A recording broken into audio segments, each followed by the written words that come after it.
Fala turminha, bem-vindos aí a mais um vídeo, mais uma aula.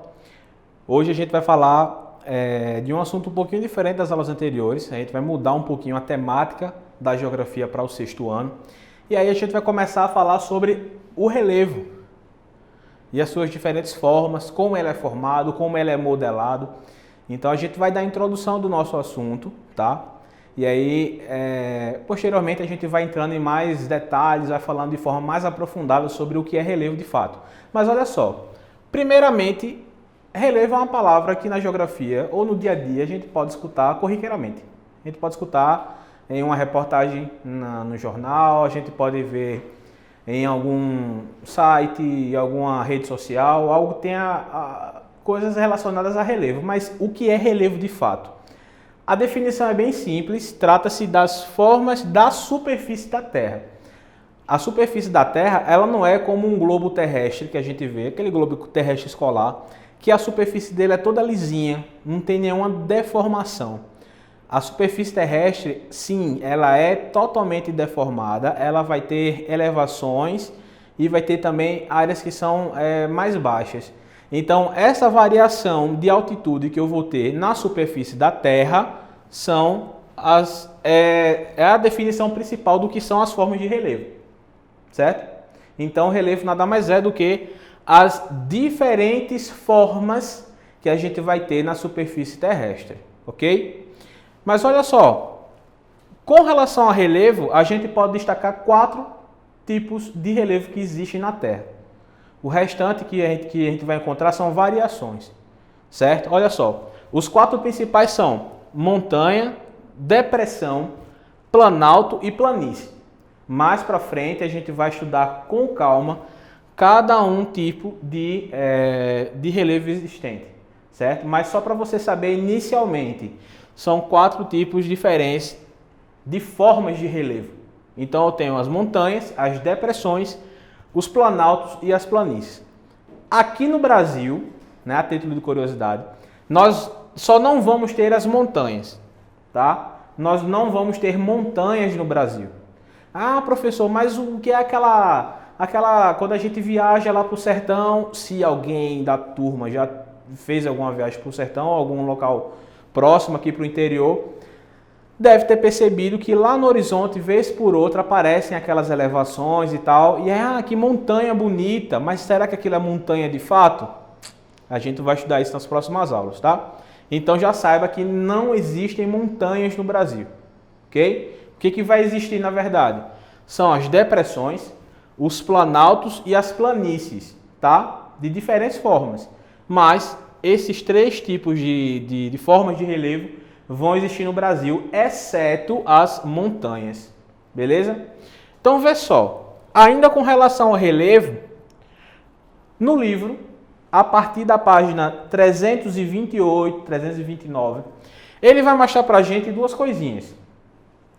Fatores internos e fatores externos. Olha só, os fatores internos, eles vão formar o relevo. Mas que tipo de fatores internos são esses, professor? É o seguinte, são o vulcanismo e também o tectonismo, certo? Olha só, o tectonismo nada mais é do que a ação que existe lá no interior da Terra, lá nas camadas internas da estrutura da Terra, que faz com que a superfície tenha um movimento. Qualquer deslocamento que exista lá na parte interna do planeta vai ter o seu reflexo sentido na superfície. É o famoso terremoto, tá? E o terremoto, através dessa força aqui de tectonismo, é capaz de originar, de criar, de formar um tipo de relevo. Montanhas, cordilheiras, que é um conjunto enfileirado de montanhas, são todos criados graças ao tectonismo. E o vulcanismo também é capaz de gerar formas de relevo. Eles dois estão ligadinhos ali, ó. Tanto o tectonismo quanto o vulcanismo, eles estão ligados, certo? Às vezes acontece após um terremoto, uma montanha, um vulcão entra em erupção, que é quando sai aquele material vermelho, bem pastoso da montanha, ali é quando um vulcão entra em erupção, certo? Quando expele aquele material que vem lá das camadas internas da Terra e vem para a superfície, né? Que é a lava. O magma é o mesmo material. Magma e lava é a mesma coisa. A diferença que vai existir na nomenclatura é por quê? O magma é quando ele está no interior da Terra. Quando acontece a atividade vulcânica e que o vulcão entra em erupção, aquele material, ao chegar à superfície da Terra, nós chamamos de lava, certo? E pelo amor de Deus, não é larva. Larva é um insetinho. Aqui a gente está falando de lava, L-A-V-A, certo? Então tem essa diferençazinha.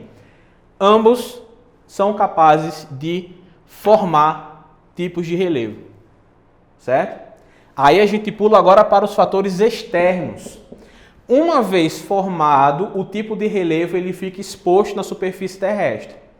E por ficar exposto à superfície terrestre, ações como a chuva, o vento, temperatura ou neve, por exemplo, eles são agentes erosivos.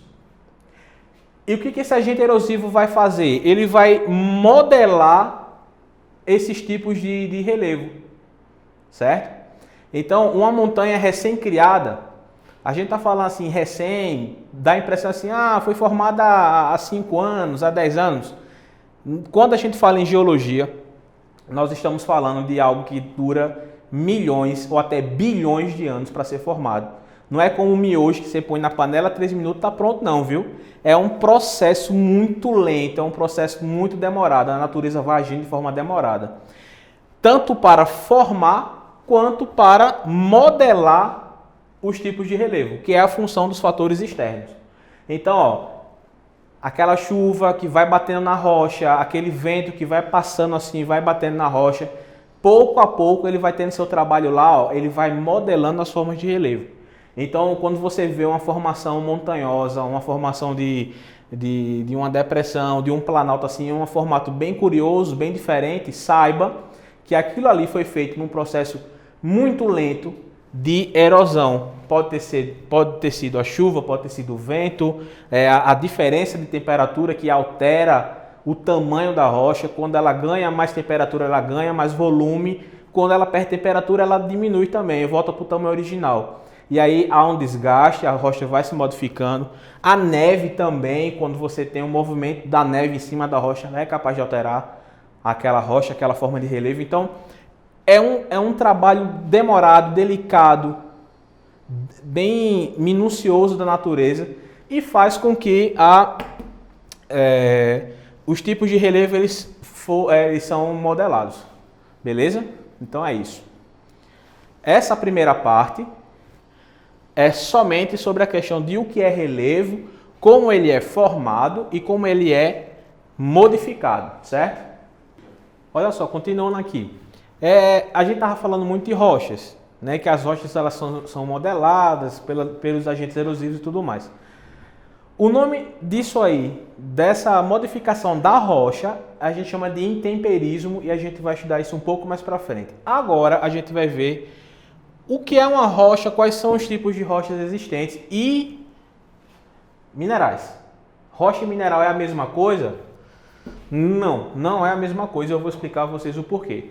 Mas vamos lá. O que é uma rocha, primeiramente?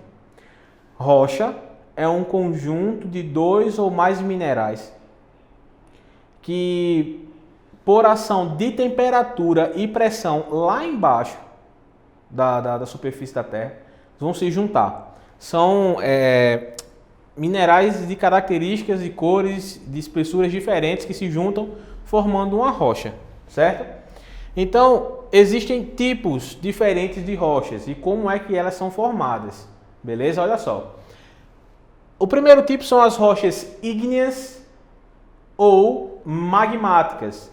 Magmáticas vem de magma, ou seja, aquele material pastoso que eu falei para vocês, que fica lá embaixo nas estruturas internas do planeta, certo? Então são rochas formadas através daquele material ali, ok?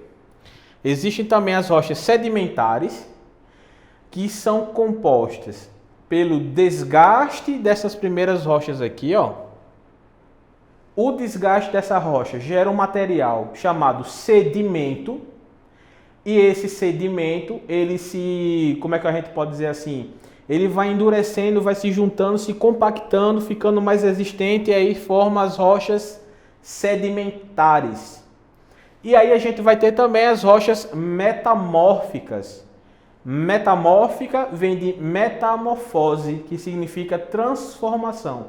É quando uma rocha se transforma em uma outra rocha, certo? Um exemplo muito bom para a gente definir uma rocha metamórfica é quando a gente tem o calcário, que antes era uma rocha sedimentar, e através desse processo de calor, temperatura e pressão, e ela se transforma no mármore, numa ação de temperatura e pressão lá nas partes mais internas do planeta. Então o calcário se transforma no mármore, certo? Então a rocha metamórfica, tá? Então nós temos esses 3 tipos aqui de rochas. Só um detalhe sobre as rochas ígneas ou magmáticas. Essas rochas ígneas e magmáticas, ela tem uma subdivisão, tá? Nós temos as rochas ígneas ou magmáticas intrusivas e nós vamos ter também as rochas ígneas ou magmáticas extrusivas. Qual a diferença de uma delas? De uma da outra, na verdade. A diferença entre elas é a seguinte: quando nós temos uma rocha magmática intrusiva, ela resfria o material que compõe essa rocha. Lembrando, a parte interna do planeta chega até 6.000 graus Celsius. Então é uma temperatura exorbitante. O que acontece? Esse material muito quente, ele vai resfriando aos poucos nas partes mais superficiais, porém ainda dentro do planeta, tá? Então a gente chama essas rochas de rochas magmáticas intrusivas. Elas demoram mais tempo a resfriar e formar uma rocha propriamente dita. A rocha ígnea ou magmática extrusiva, ela resfria na parte da superfície. Ela sai do interior do planeta e vai resfriar já na sua superfície. Então, ela vai ter um ambiente com a temperatura mais baixa que no interior do planeta e, consequentemente, resfria mais rápido. Então, ele tem um processo de formação diferente da rocha intrusiva, beleza? Então, só para a gente definir isso aí. Puxando para aqui, para esse lado, olha só. Rocha e mineral é a mesma coisa? Não, não é a mesma coisa.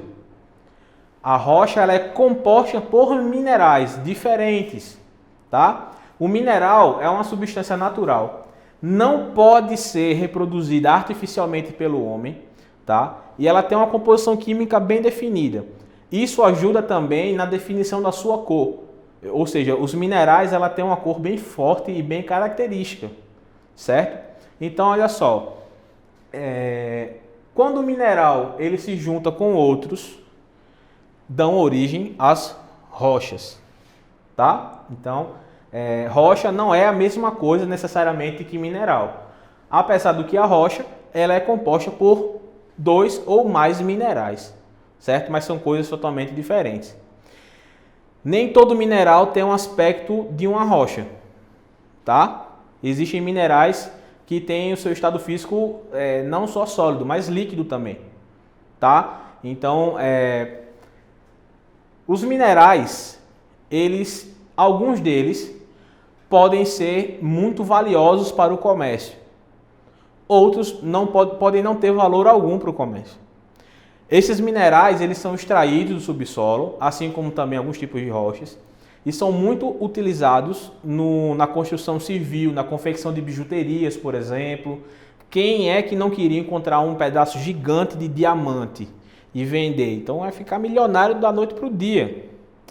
Então, assim, alguns minerais são muito valiosos para o comércio, outros têm um valor muito grande, outros têm um valor um pouco menor, outros também praticamente não vai ter nenhum tipo de valor comercial, certo? Quando a gente encontra uma grande quantidade de minerais na natureza, a gente chama isso de minério. Esse minério ele é explorado economicamente pelo homem e é utilizado nas mais diversas áreas, na construção de navios, por exemplo, na fabricação de eletrodomésticos, na produção também de joias. Então, os minerais fazem parte da economia mundial hoje, né? E o Brasil é um país muito rico nessa questão de minerais também. No mapa da página 331, eu vou ter aqui na legenda do nosso mapa, legenda que faz parte daqueles tipos de mapa que a gente viu lá atrás, nas aulas anteriores. E aí eu vou citar alguns para vocês. Olha só, temos o cobre, temos o carvão, que não é aquele carvão que você coloca lá para fazer o churrasco, é um outro tipo de carvão, chamado carvão mineral. O do churrasco é chamado de carvão vegetal, então é diferente. Continuando aqui, ó, o ouro é encontrado aqui no Brasil, diamante, urânio. Olha, esse urânio é complicado. Ele causa uma reação não muito legal no corpo do ser humano. Então, o urânio, para você mexer com urânio, você tem que ter uma tecnologia muito avançada. Tem que ter muito cuidado. Aqui no Brasil, o urânio ele é trabalhado para geração de energia. Então, nós temos duas usinas nucleares que trabalham com urânio também, que é a usina de Angra 1 e Angra 2, lá no Rio de Janeiro. Então, o urânio aqui no Brasil é utilizado para produção de energia. Existem países que usam o urânio para outras finalidades, inclusive, para você ter noção, para fazer armas nucleares. Tá? Então, o urânio é uma substância natural, é um mineral que tem que ter muito cuidado no seu manejo, certo? Então, aqui no Brasil, ele é um país que tem um território muito rico na questão dos minerais. Então, há uma diversidade muito grande e também no Brasil é encontrado uma quantidade muito grande de minerais. O principal deles que eu posso citar para vocês agora é o petróleo. Então, o Brasil é muito rico em petróleo também, encontrado no litoral brasileiro, certo? Então, pessoal, essa é a aula de hoje. Qualquer dúvida, pode mandar para a gente vai estar tirando a dúvida de vocês. Façam as atividades do livro, tá? E aí, quando a gente voltar, a gente dá o visto e aí a gente vai também corrigir com vocês.